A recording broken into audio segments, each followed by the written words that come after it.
Evangelii Gaudium, the joy of the gospel, is not officially part of the Catholic social teaching canon of Pope Francis, as he acknowledges.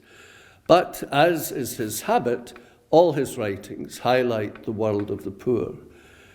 In Evangelii Gaudium, he connects Jesus' command to his disciples that they themselves should give the poor something to eat from St. Mark's Gospel with both a political and a human act for modern Christians.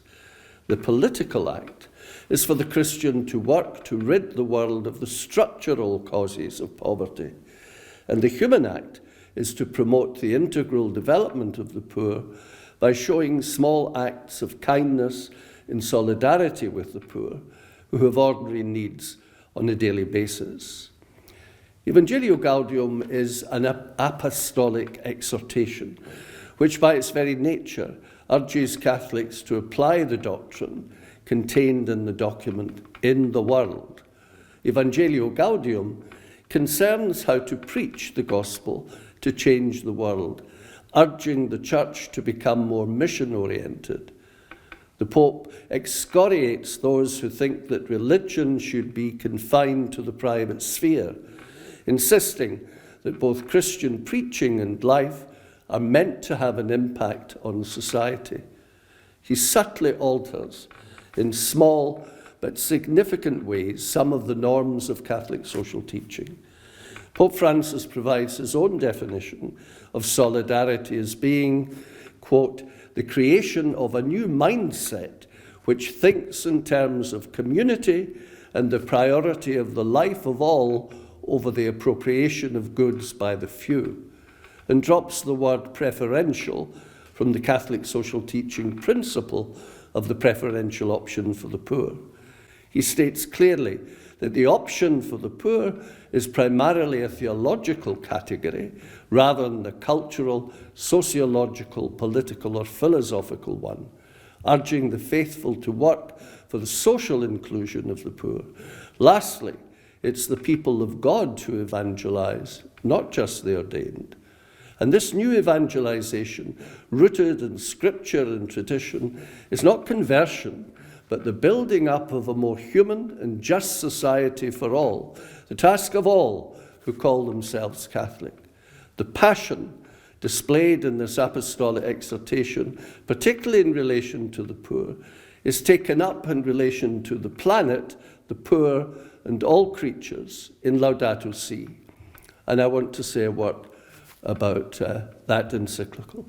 All post-conciliar popes have mentioned the need for stewardship of the planet and have given warnings about the degradation of the earth. Pope Francis is, however, the first to devote a whole encyclical to the topic, as the urgency for action is now critical to save our common home, as he terms our planet, for future generations. To underline this urgency, he refers to the need for a bold cultural revolution and condemns the earth for looking like an immense pile of filth.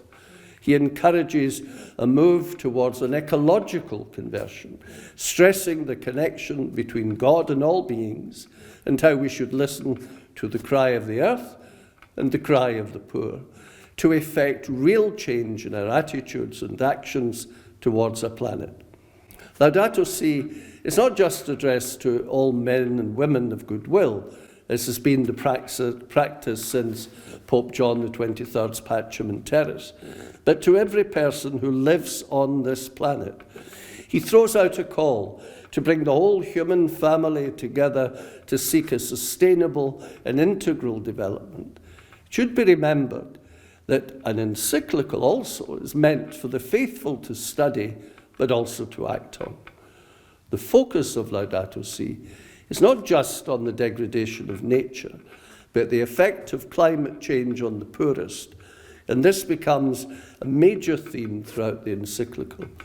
It's not just a matter of the lack of resources to combat the challenges of poverty, but of excluding the poor from the benefits of the goods of creation.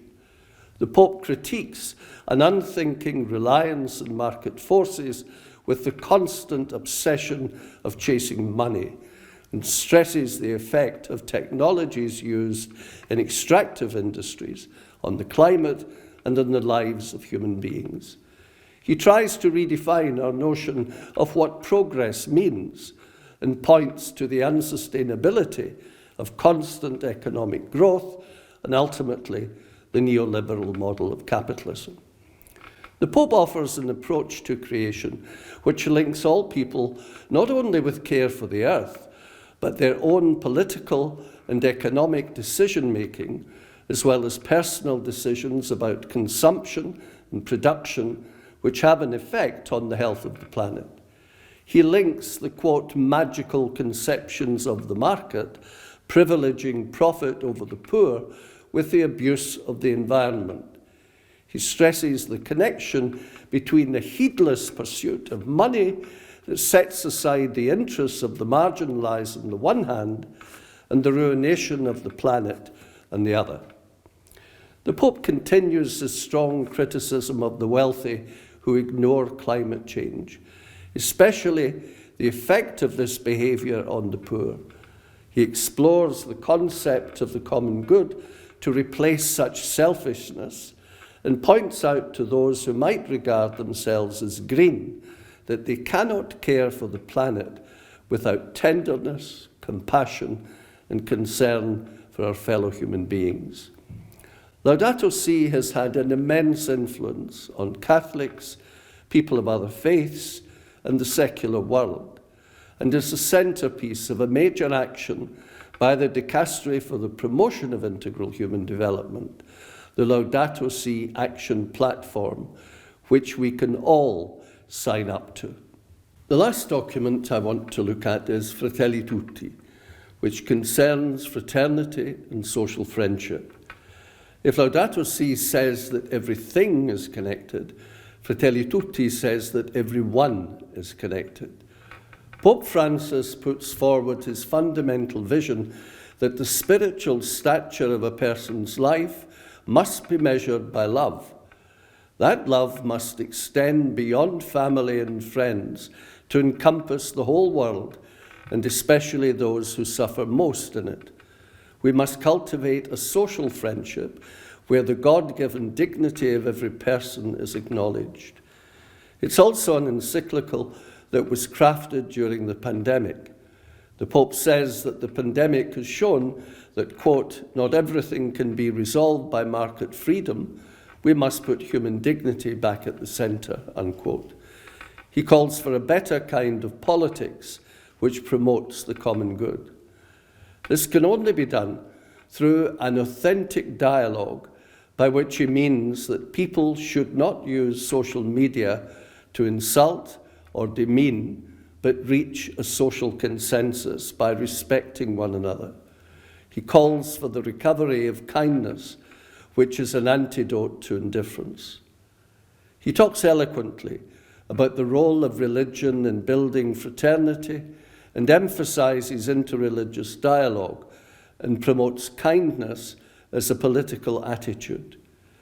Pope Francis says, precisely because kindness entails esteem and respect for others, once kindness becomes a culture within society, it transforms lifestyles, relationships, and the ways and ideas are discussed and compared. This leads to a culture of encounter. It also leads to a just organizing of society. Pope Francis says it is an equally indispensable act of love to strive to organize and structure society so that one's neighbor will not find him or herself in poverty. He continues, it's an act of charity to assist someone suffering, but it also is an act of charity to work to change the social conditions that caused his or her suffering.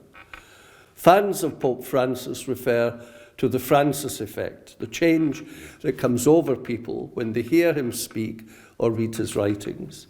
And there is an authenticity about the man and his message, and his adherence both to the gospel and the way it was interpreted through the Second Vatican Council is crystal clear.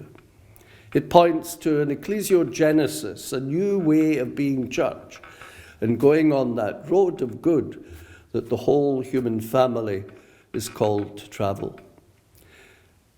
In the final video, we'll look at what the application of the teaching of Pope Francis looks like.